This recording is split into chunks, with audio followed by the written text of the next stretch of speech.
Hey everyone, so I'm just going to do another deep dive for my device Coalescence, this time on the 3 different playback modes. So before I get started, I'm just going to drop in a sample. I'm going to drop in this one. And I drop it in, analyzes it, here's a little analysis. And those are some of the different slices at the transients. Okay. If you don't know what I'm talking about, watch the other videos, like the walkthrough video, and there's a video about all this stuff, the network, etc., and a user manual. Okay, so there's 3 playback modes, the point mode, rings mode, and paths mode. Hopefully you've kind of familiar with them. If not, you definitely will be by the end of this video.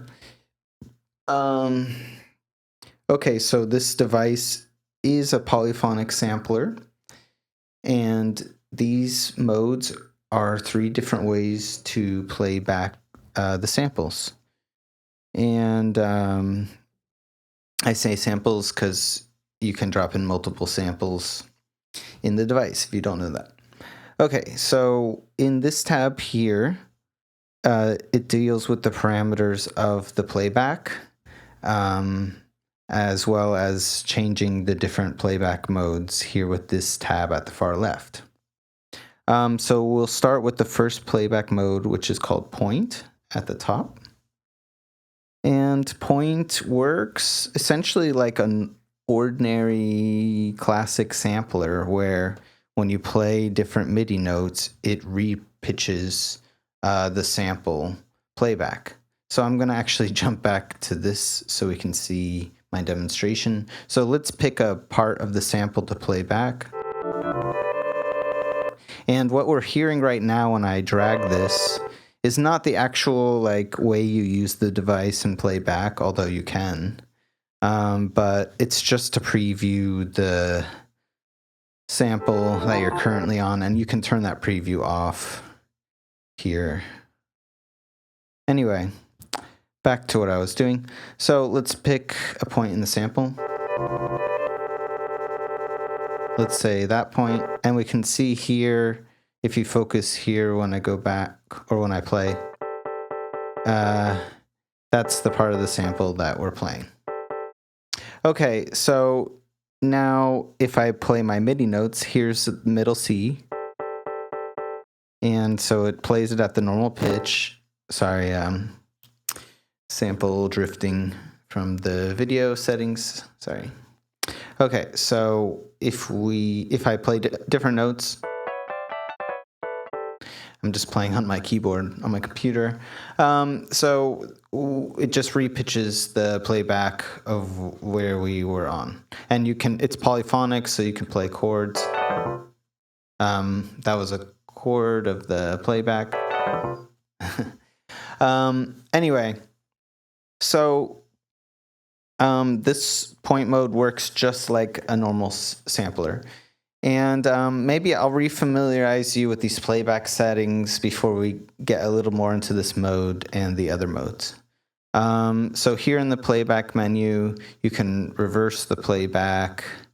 You can transpose, change the pitch of it. So if you, say, wanted to get it so that middle C tuning of this aligned with middle C on tuned at 440 hertz for or you know what I'm saying, then you will transpose this to get those in tune, or for whatever other reason you want, so that middle C is the tuning you want, or however you want to use this, and you have a fine tuning. Okay, so this button here, if this is on, which it is by default, it says that when it receives MIDI note pitches, it changes the pitch of the voice. So if I turn this off actually and play different notes, it will all be the normal tuning, which is -4 steps down. So now I can add more voices and they won't be repitched. So right now I'm just playing on my keyboard a few notes. held down, and they're not changing in pitch. Now, if I do the same thing and turn this on, as hopefully you could hear, they're all different pitches. So when this is on, it works like a normal sampler, and if this is off, it's more multi-purpose. I mean, there's a lot in this device. If you watch all the videos and all, where you can have the input, control, triggering voices, which I'll make a deep dive soon about a lot of input stuff. And sorry, we were here.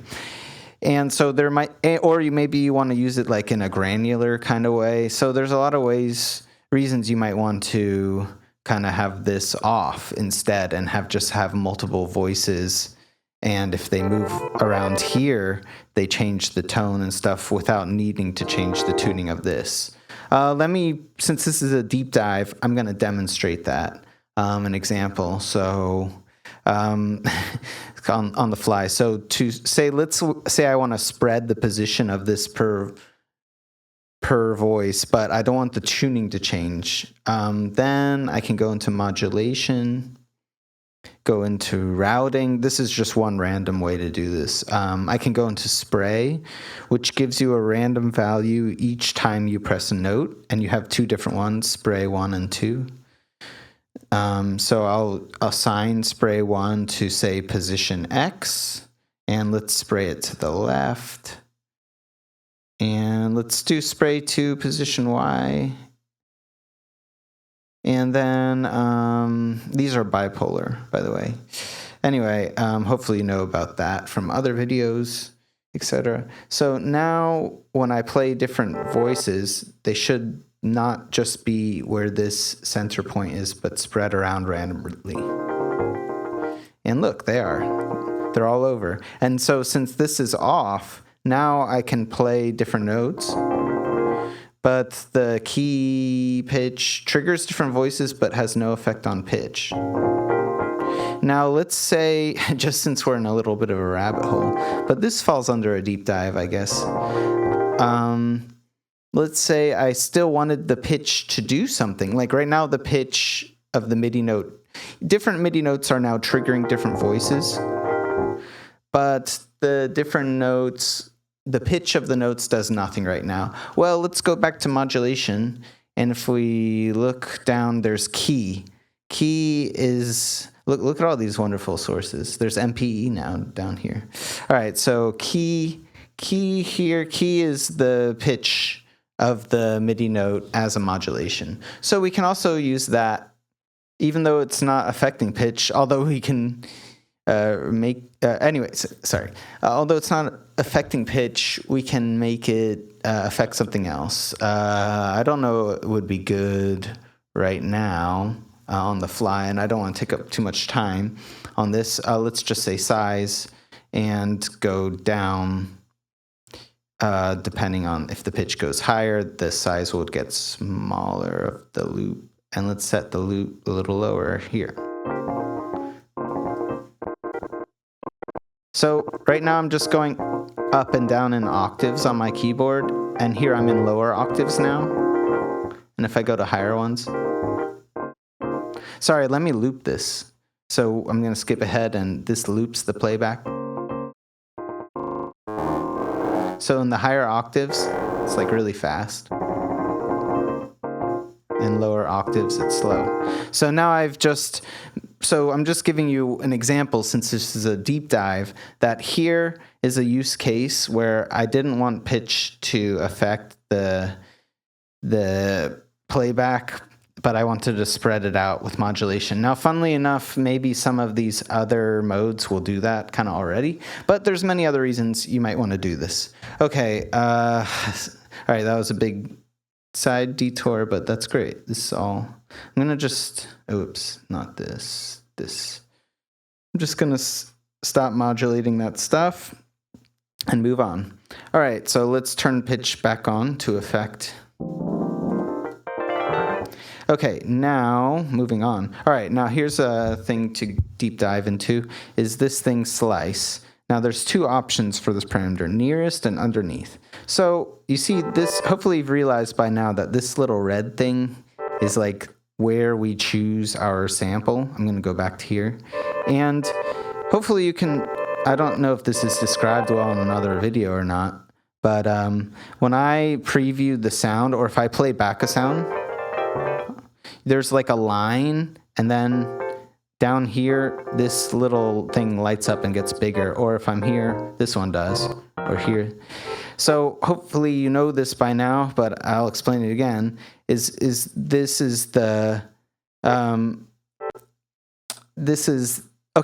like the center of where you choose the slice on the sample or samples to play from.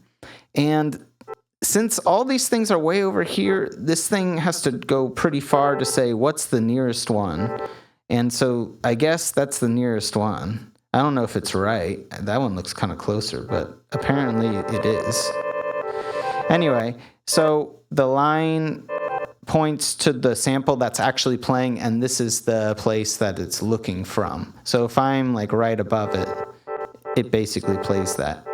But if I'm further, we see a longer red line because there's no samples over here. Hopefully that makes sense. Anyway, got distracted again. Okay. Oh yeah, here we are. So in lieu of all I just said, the only reason it does that is because in slice mode, we're on nearest. So nearest mode says play the sample that's nearest to where we're looking for a sample. In this case, we're looking here, and this is the nearest one. However, if the slice mode is under, then it's only going to play the sample if it's directly underneath. Now, right now, it still does because this is the preview mode. Preview mode has its own separate mode for that here. But let's not, I'm going to turn preview mode off so it doesn't matter. And now I'm going to play notes. And I'm playing notes right now, and nothing's happening because we're in under mode, and there's nothing underneath the thing. If I go to here and go right on top of it, now it plays the sample. But if I move, nothing. Now here it's like pretty sparse, so not many sounds happening, which you might want to use, for whatever reason. However, this thing can be filled quite easily because it's not that many cells. And so in that case, you will have not much silence. Or maybe you want silence. Who knows? Okay, so this mode underneath only plays the sample when the thing looking for the sample is directly over top of it in the map. And if it's at nearest, it will just play the nearest one to it, which is usually what you want. Well, it just depends. And you'll notice it, sorry, sample dropping. You'll notice in the device, there's more than one place with a parameter kind of like this. Okay, so below that is the playback loop size. So I turned loop on over here before, and here's the loop size. So it's in milliseconds. Okay, and if I turn loop off, it's just as a one shot of the same size. Okay.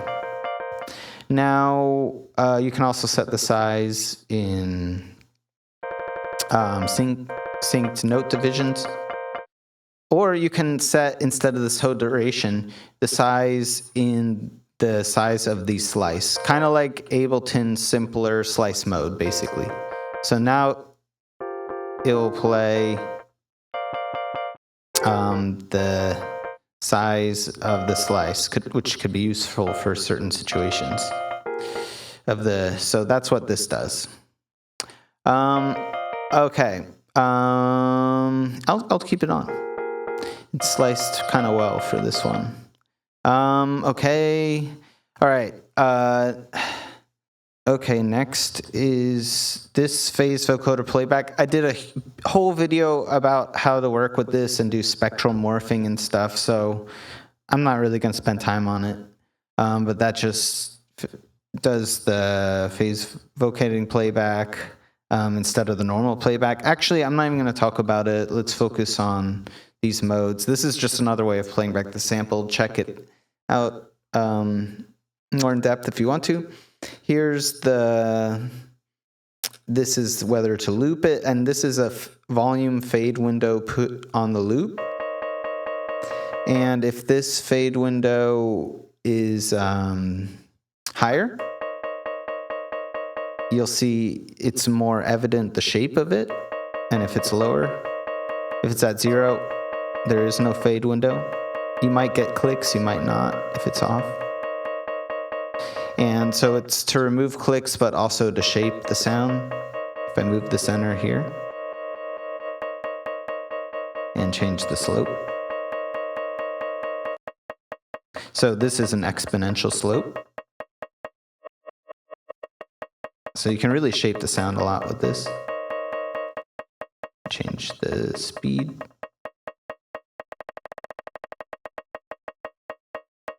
Anyway, so yeah. You can kind of shape it with this, and it involves with the loop. Anyway, so now that we've really, I think, driven in all this pretty well. Oh, this is the voices for if it's polyphonic. If it's monophonic, you just choose one. All right. Okay, so now we're going to talk about this thing on the far right. And this deals with these playback modes. You see, if I change these, this also changes. And maybe you know that from the walkthrough.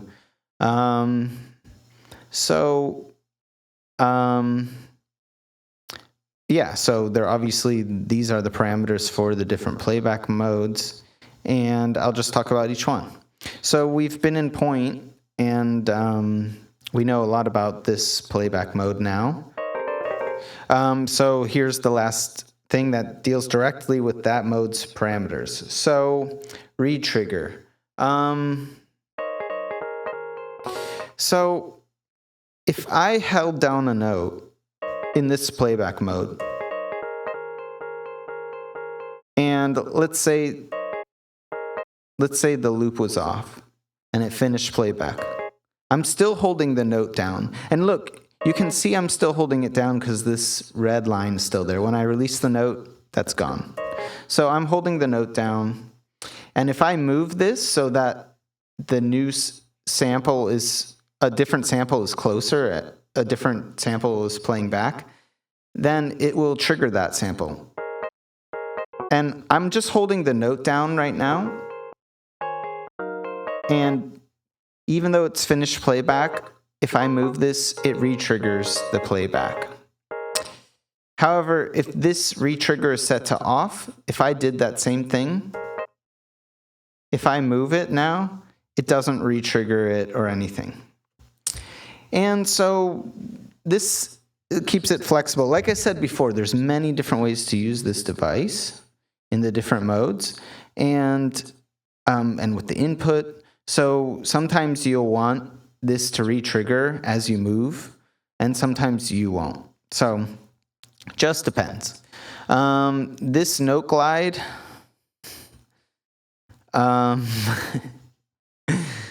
okay, pretty sure that's, yeah, that's just a portamento. I blanked on it for a second. It's like, isn't that somewhere else? But I guess it's here. Yeah, because in these other modes, they don't use pitch and MIDI like that. So this is like a portamento.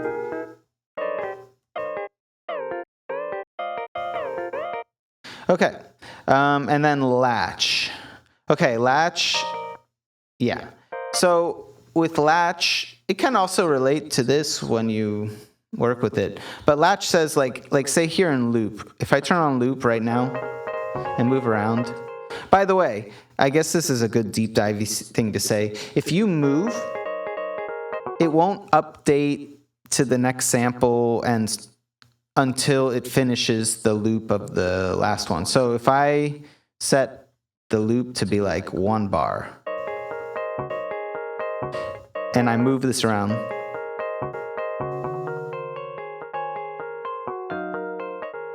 you see it doesn't jump to the next thing until it finishes the 1 bar. And if I turn this down low and move it, it instantly moves with it. And this is to avoid clicks and a lot of other stuff, mostly clicks. but for a lot of different things. But it's good to know the nature of this, especially when getting into more advanced stuff with using the input and things like this, which you can get really advanced with this device. And anyway, just wanted to point that out if you didn't know about that. Anyway, so what Latch does, okay, sorry. This is a deep dive, so I'm going little holes here. Anyway, back to what I was originally saying about Latch. Let's just observe. When I hold down a MIDI note and move around, it just jumps around to different ones when I get close to them. But if Latch is on, if I move around, it won't jump around. Now, this is different than retrigger. Retrigger means it will retrigger it like if the playback finished. So retrigger when loops on actually doesn't do anything. Maybe I should even blank it out. So when loops on, retrigger is kind of irrelevant. But when loops off, if you finish playback and then move it, that's what retrigger deals with. But Latch is different. Latch says that if the first one you start playing back will continue playing back even when you move this. And this is useful for a lot of stuff, especially, again, input stuff and controlling with a microphone, which, because of the nature of this video, we'll kind of brush upon, but not much. I'll have another video for that. Anyway, so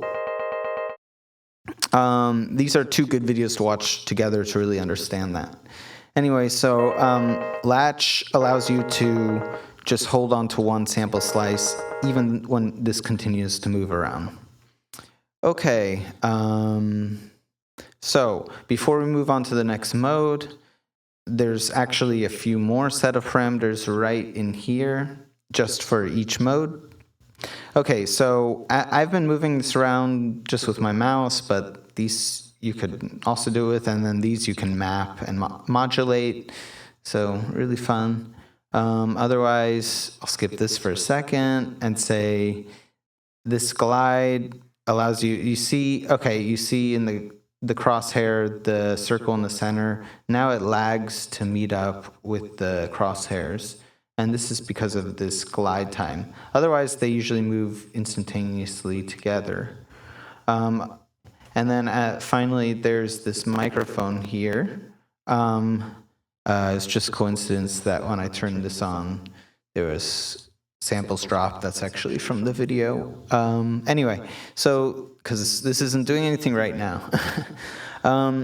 What this does is it allows whatever in this tab here, the input, you can route an input. So I guess we should do my voice.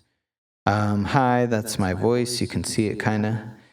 And basically you can, when you press, I guess I should stay here actually.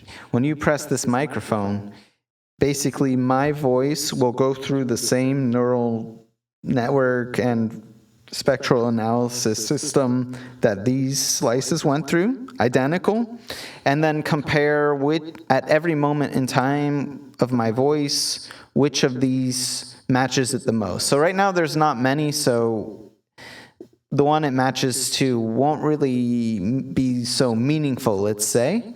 And it'll, look, so I turned it on and it's just jumping around a lot. I really want to save how to work with this well for another video because it's quite in-depth and advanced. And I have a preset to work with it. And there's a lot behind this, and you kind of got to understand the other videos well too. See, turning up the glide helped a bit.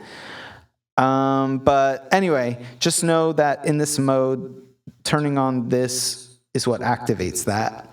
I'll save that. More details on how to make that nice and work with that for another video. And with that, we'll move on to the next playback mode, rings. All right, it's probably going to go a little quicker from here. So rings is kind of my attempt at making a slice mode even more in this device, but a flexible kind of one. So let's throw in more samples. They probably won't sound great together, but whatever. So let's throw in this kalimba. And this beat, so we'll sound like a lot of the presets of my devices. Okay, so here are the 3 samples we added, and if I do this, I'm going to turn preview on again, and if we move through the sample, we can see how the samples are distributed. Okay, so what rings mode does is, unlike in point mode where MIDI notes are mapped to the pitch of the playback, instead in rings mode, ranges or regions defined by these red circles are assigned to different MIDI notes to playback. So if I hover over this one, you'll notice here in the right corner, when I hover over one of them, the note it's assigned to appears. So this one is assigned to C3. I play C3, and C3 plays. I'm going to turn off preview now so it doesn't bother us. Okay, so C3, and this one is C#3 here. And that's the closest sample to the circle, I guess. And here's D3. And here's D#3. So it's similar to slice mode in simpler, although it works with multiple samples and it's in a TD neural distributed slice. So it does and it doesn't. It's not linear like that, so it doesn't have, they have different advantages and disadvantages and work with them for different reasons in different ways, not to replace one with the other. Anyway, so, okay, so here's, sorry, my brain's slowing down. Okay, here's some things you can do in this playback mode. First of all, you can move these around and stuff like that. So this would be a manual way of setting with them. And actually, if you hold Command or Control, depending on your system, and drag, you can change the size of each one. And see, this is a C#3, and that means that any of these inside this circle may be triggered randomly. So I'm just pressing C#3 repeatedly, and it's playing any of the samples in there. And here's D#3, and I'll make it like here. And now I'm just pressing C#3 and D#3. Okay, I can move these around. And this kind of mode is manual mode. So let's look to this whole thing here. And manual mode is, of course, manual, and you can move these around specifically to how you like it. But in auto mode, instead, it automatically distributes these circles based on some algorithms and shit. And yeah, this is deep dive, but I don't even remember all the algorithms I used in my head right now. So anyway, so it distributes them based on clusters. Okay, it's like a cluster thing, and it looks for the biggest clusters and tries to distribute them evenly between them or something like that, or on them. And then if you add more of them, so below this auto button, there's the number of automatic ones, and you can just add more of them here, and it will just automatically distribute them. And it now actually in auto mode, if you change the range of one, it changes it for them all. Because in auto mode, they're all identical. So you can make it kind of match the distribution it's at, or whatever you want to do. And now I have 18 notes I can play. So this is where it's really kind of like slice mode, but weirder and on more samples.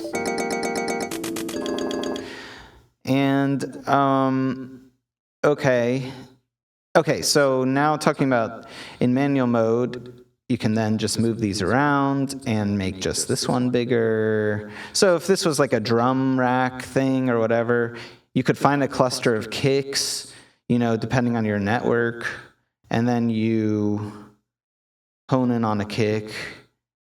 I'm like thinking in my head, sorry, should we do it? I guess I should do it because it's a deep dive. And you're here to watch the deep dive and examples and shit, so I guess I should do that. I'm just wondering if I should finish talking about this first. Nah, we'll just do it and finish talking about that example. I guess this is a good idea. I don't know. Okay, so let's go back to 4. Sorry, I don't know what I'm doing. Okay, so let's just clear the whole network with this button. That's what that does that. And then I think there's some drums, although they kind of suck. So maybe I should drop. So I just dropped in a one-shot drum pack. And yeah, here's just all the different samples. And here's their distributed. So now we're gonna change the network. This isn't a deep dive on that. Watch my other deep dive on the network or the walkthrough to understand better. But here you can change the way that the samples are analyzed so that they go from low frequency to high frequency. So this mode, Mel and Bark scale, they'll be better for getting kind of the timbre of the samples than chroma or speech. So hopefully this sorted a kick because it's more based on like the timbre and low to high frequency. Let's turn on the preview. Oh, it's on. Okay. Yeah, so a lot of low samples here and kind of like snarey, little other tones here. Just don't have the strongest kicks, I guess. Yeah, I could also try not doing transients only and doing 1 repetition.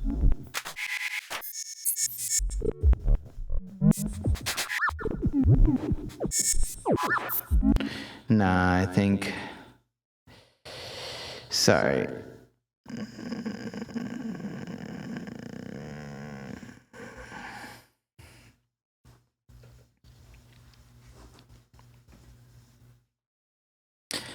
Okay, so let's say we had a drum rack with, I don't know, 8.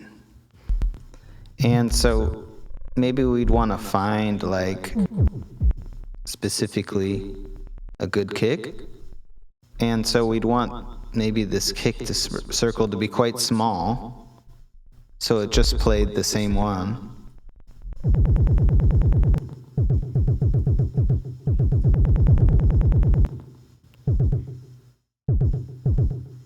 Okay, I guess. And let's turn off the looping.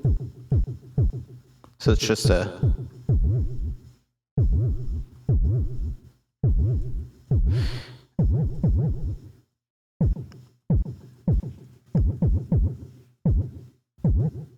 Okay, and let's say that this note is a snare.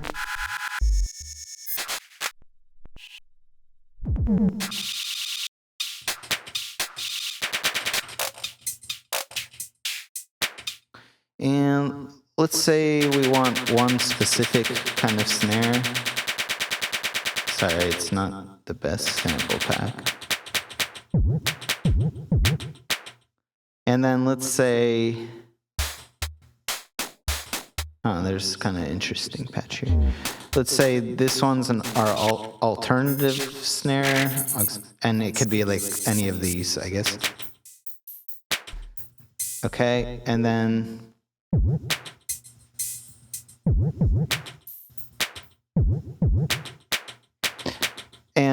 yeah, and then so on. You could have some just be a specific sound, or some be like a group of sounds.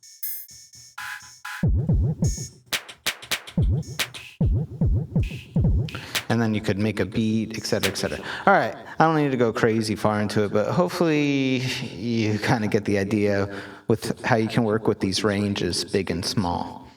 Okay. And so yeah, you can do the auto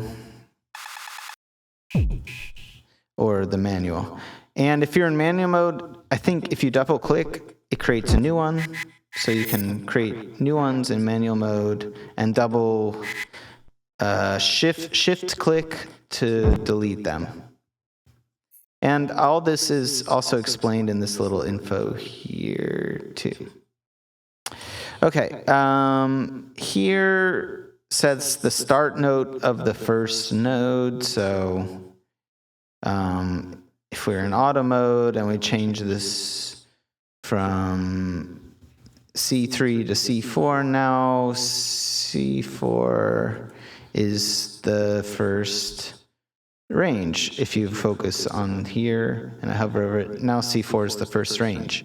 So this sets the first note that ascends up and becomes the other ones. Now, let's say you wanted to just change one of these. You could, that changes it to manual mode. So if you, there's a number of things that automatically change in manual mode, moving one around, etc. So if I click this one, and it's usually supposed to be D#4, I can just change that note. So you can just, it's kind of flexible actually, you can change these if you don't want them to be so rigidly assigned. Now if you do want to go back to that, or you move this around, but then you want to go back to the original, you press reorder. And what that does is it starts from the left and goes to the right and assigns them from this start node up. So let's go back to C3 and press reorder. And now if I go here, this one is C3, this one is C#3, and they're back. And clear just deletes them all. So yeah. Okay, so that's this whole thing. Now, if I go to playback, remember, there's a few more parameters here. Okay. Hey, so I was actually kind of stumped on this one. And yeah, so I had to look it up and try. So this parameter, I think, deals mostly when you're modulating the position of the voices, the XY position, and saying that if this is on and you're modulating them, if they move to closer to a new voice, very similar to this retrigger parameter, basically the same, new slice retrigger, then it will retrigger them. If it's on exactly the same as the other parameter, if this loop is off and I finish playback, and the voice is still held, but it was modulated and moved to here, and it was closer to this sample, then if this is on, it will retrigger. If this is off, then it won't. So it's off by default, because in rings, you don't really move around like in point. But you could modulate them for sure.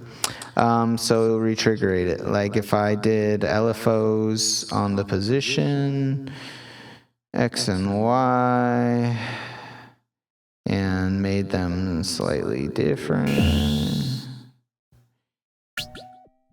Now, if I go, sorry, back here. All right, now see, they're moving around, but they're not re-triggered, even though they're moving close to new samples. Now, if I turn this on, they should re-trigger as they move around. Yep. Good, I'm glad I'm right. So as they move around, they re-trigger more. So yeah, that's what this does. And then, so let me turn that off. I mean, let me stop modulating that. And here, okay, now this bottom one selection. So remember I said when I play different notes, it could be anywhere in the range. But actually, that's because this selection parameter says range. If you turn it to center, now, look, it only plays the center for all of them. So it doesn't play different samples, only one. So if you only want the ranges to play one sample and not different ones, you press center. And then it doesn't matter how big they are, it's always the same. Okay. Okay, so that's rings mode, and to our last playback mode is paths, which is a great one. Okay, so in paths, you basically make these cool playback paths. Yeah. Okay, but before I do all that, let's start from the beginning. All right, so this parameters. All right, so this kind of. Okay, sorry. Let me step back. So in point, we controlled the playback with. Sorry. All right, so in point, the MIDI controlled the different pitch of the playback. In rings, the MIDI controlled triggering different ranges of samples to playback. In paths, the MIDI triggers different playback paths. So here we have the chromatic scale of 12 tone from C to B. And so this is not regarding octaves. No, octaves mean nothing in this mode. It's just C to B. So any C in any octave triggers this C path. So if I drew a path, I just double click to add more points. This is a path for C. If I click D, it disappears and I can draw a new path for D.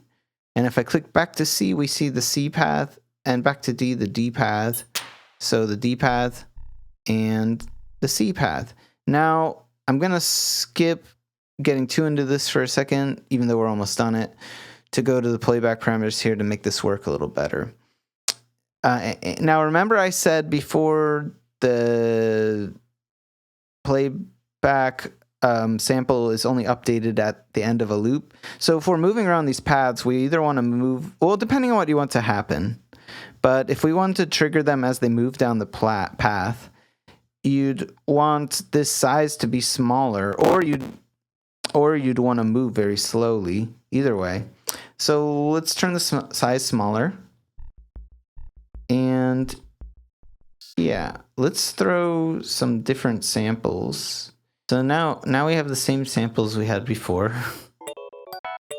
And if I move down the path, you see at intervals of 16th notes, it updates to the new sample as it moves down.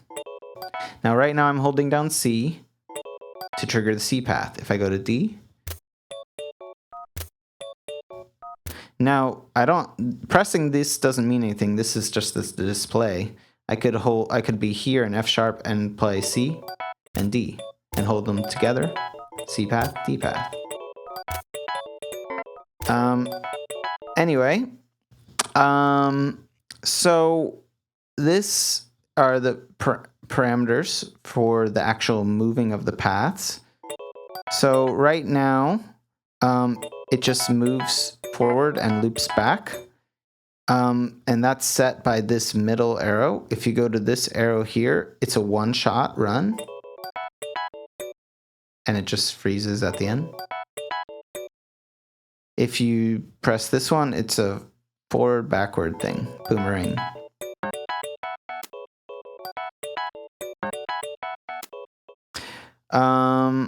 And you can just reverse that. So reverse, it plays reverse, etc. Below this is the interval. That is the interval is the length of time between each of these, which are even. So if I turn this up to 2 seconds roughly, now I'll spend 2 seconds going between each of these points. Let's turn playback to looping so it keeps looping them.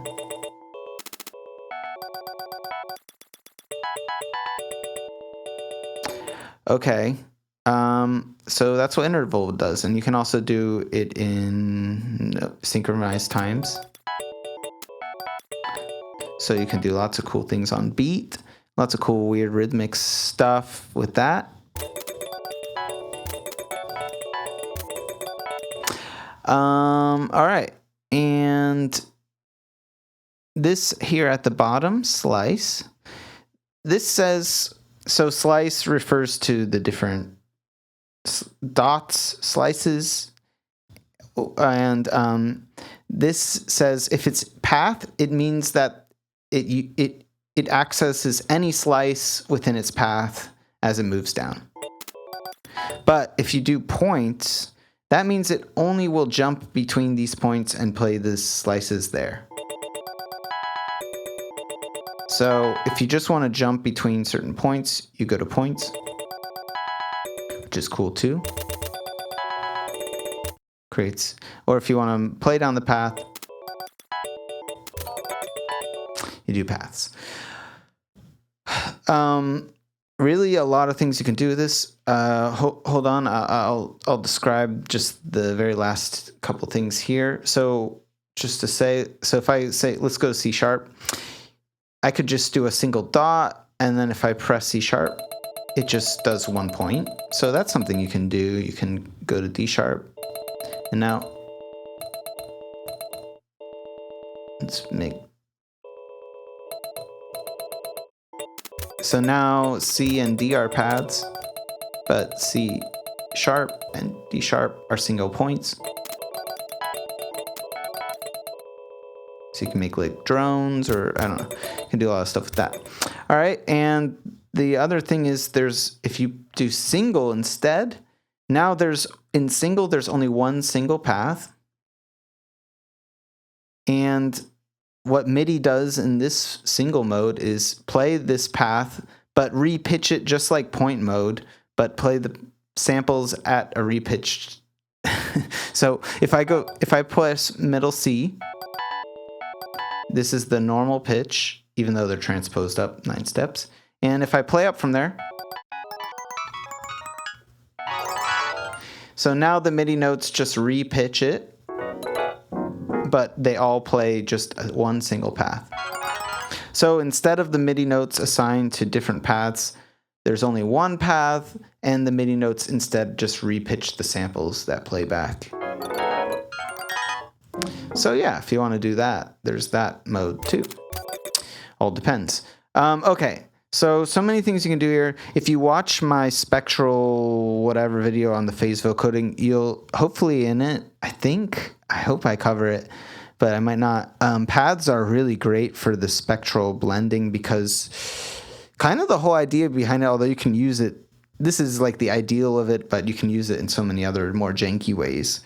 But is that if you populated this network full of like lots of frequencies and it wasn't like too many samples, like there's other devices like mine you've probably noticed out there that put samples in a 2D space, and like there's the really big one, I forgot what its name is, but they boast, like, yeah, you can feed entire sample libraries in it, and that's fine all, but this device is different in a lot of ways, mostly than a lot of them in how it analyzes. In all these devices, they analyze a lot less, I think, frames and everything, and that's because the intention of this device is to use less samples, although you can drop in a lot. That's meant for one-shots and stuff. And that way, that with less samples and a lot of frames with like a lot of qualities with these features instead of being vague ones, these ones hold a lot of values.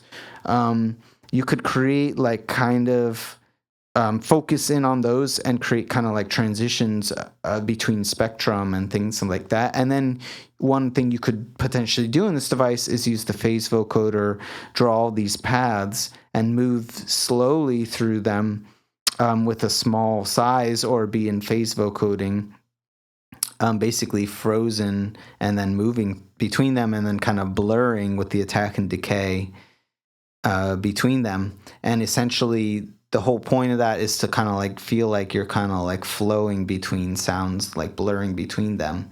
Now this depends on a lot of things, like which samples you're using, how you're set up the network, how many you drop in, but you can set something like that up. It takes a bit of knowing this device, and there's certain limitations, of course, but yeah, that's something you can do and kind of dial in with these different parameters. I think we're kind of reaching the end of this. Of course, this clear button at the bottom clears all of your beautiful paths that you've drawn. Yeah. Let me think if there's any final. Okay, yeah. So similar to the other editing, if you click and drag on these nodes, you can move them. If you hold Shift, you can delete them. They're not ranges; they're just points. Yeah. Let me think if there's. Yeah, so hopefully you can see I have intention in each of these different playback modes. And I feel like these set this device, amongst a few other things, apart from the other things on the market. Some of the other things on the market do similar things and are better at it. But this one, I think, tries to really be an instrument in its own way. And be really flexible. Even like there's the concatenator one. I don't know much about it, but it's very input driven. So for this synth, it would work more like through the input system to work like that, which I'll get into another video. But it does so much more than that through these modes. So hopefully you can see the intention behind each of these. Like this point one is to work like classic samplers, but move between the points. You could do concatenating kind of sampling stuff with this mode. You could do the input controlled concatenating stuff with this mode, etc. That's what point mode's for.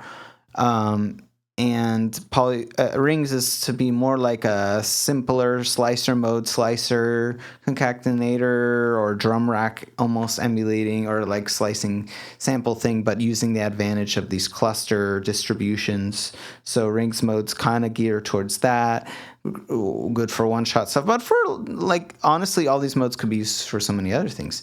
And points mode, the intention, like I was describing, for kind of moving between these kind of zones of clusters, especially with spectral blurring between them, or to create just like I was doing in these examples. Yeah, like cool loops or cut up, mangled, glitchy stuff. Or also for concatenating, this is actually really good for it because you can literally just draw a path through the samples and click one note and jump between them and concatenate very specific samples. And I think I have a preset. I have these example presets, and I think I have one that does that.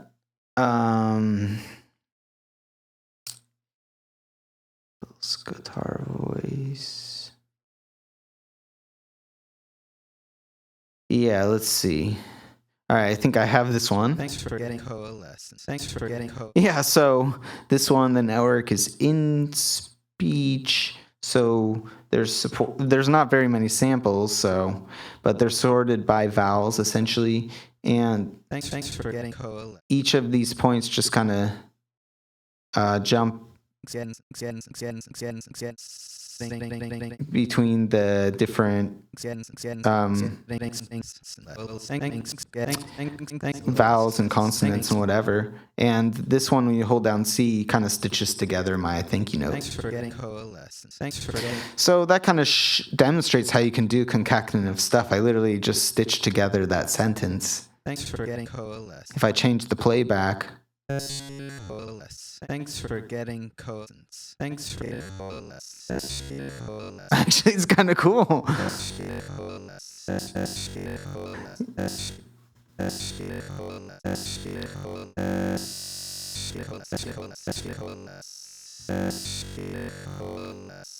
Anyway. Whoa.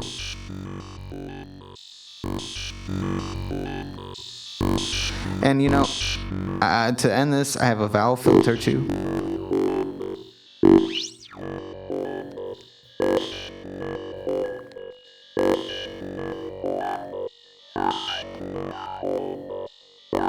That's cool. Okay, I should end this. Sorry, probably crazy long, but I made it long just for the people that really want to know a lot about the device and my thoughts behind it. So I hope you learned a lot. There's still a lot you could just explore with all these modes, ways to use them and connect them between the input and other things.